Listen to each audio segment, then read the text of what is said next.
Really Haunted Places does not support or endorse trespassing to visit haunted places. Before you decide to visit, please make sure to acquire the appropriate permits and/or permissions, and be respectful of properties that are privately owned. Good evening. Welcome to Really Haunted Places. Tonight's top 7 ghost stories will take you to haunted places in Houston, Texas.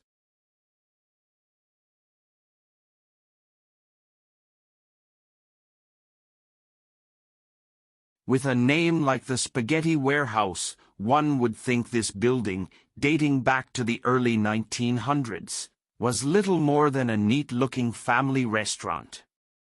There may be some truth to that, however. This building was not always the Spaghetti Warehouse it is today.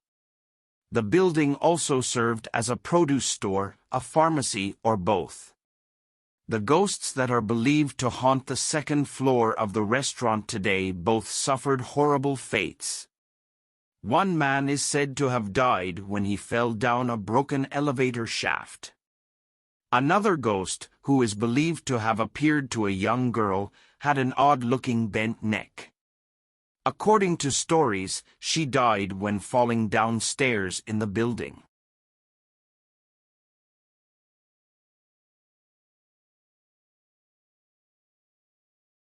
Located off Memorial Drive along the shores of Buffalo Bayou is the beautifully landscaped Glenwood Cemetery. With over 60 acres of monuments and elaborate mausoleums, Glenwood is the final resting place of many influential Houstonians, including mayors, governors, business tycoons, and even famed aviator Howard Hughes. The manicured, tree-shaded lawns appear serene. But appearances can be deceiving. The cemetery has been consistently ghost-hunted and has shown EMF abnormalities. The owner of the cemetery was murdered and the case remains an unsolved mystery.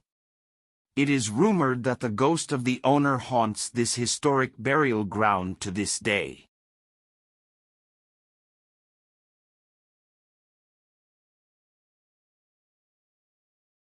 In the early 1900s, library caretaker Jacob Frank Kramer used to roam the premises of the Julia Ideson building, now across from downtown Houston's main branch library. He spent his leisure time strolling through the halls, playing violin and playing with his dog. In 1936, he died alone in his room, located in the basement.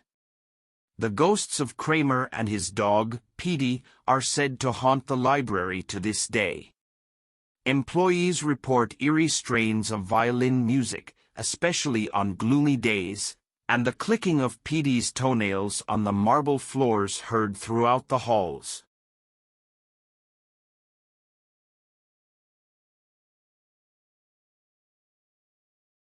Named after the President of the Confederacy, Jefferson Davis Hospital was erected in 1924 atop what was once a Confederate cemetery and before that, a burial site for plague victims. Several human bones were uncovered during excavation.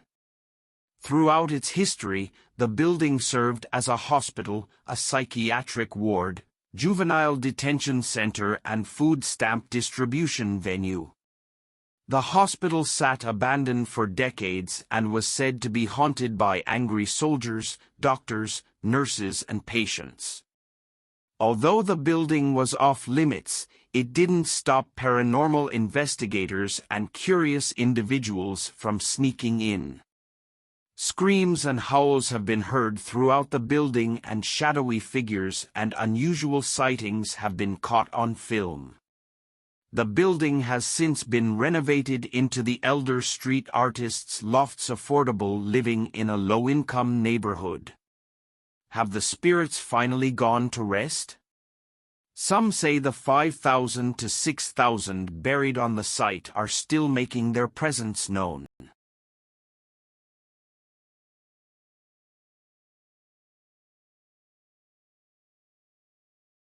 A downtown Houston wine and dive bar, La Carafe, is believed to be the oldest bar in Houston.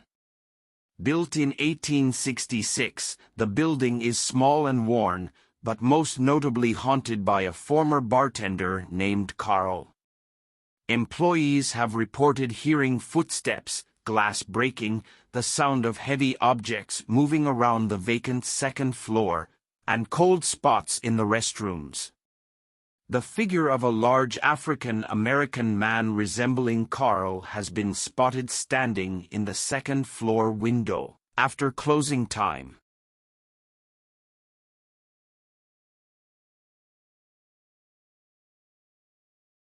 If the idea is to get in touch with deceased people from the past, why not go where it is possible to learn about the history of funerals? There are exhibits that explain the evolution of the hearse. Another one honors popes who have passed on. It is even possible to learn about the process of embalming. Since it opened in 1992, the National Museum of Funeral History is not only a place to learn, it has also been the site of some spooky activity. There was a woman who stated while passing a coffin it started to shake violently.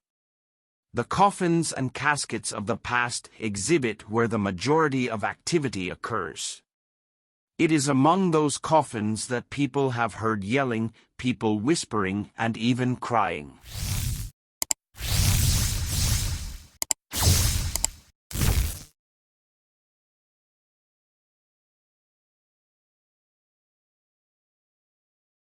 The Battleship Texas weathered 2 world wars before being anchored as a floating monument to those who served and died.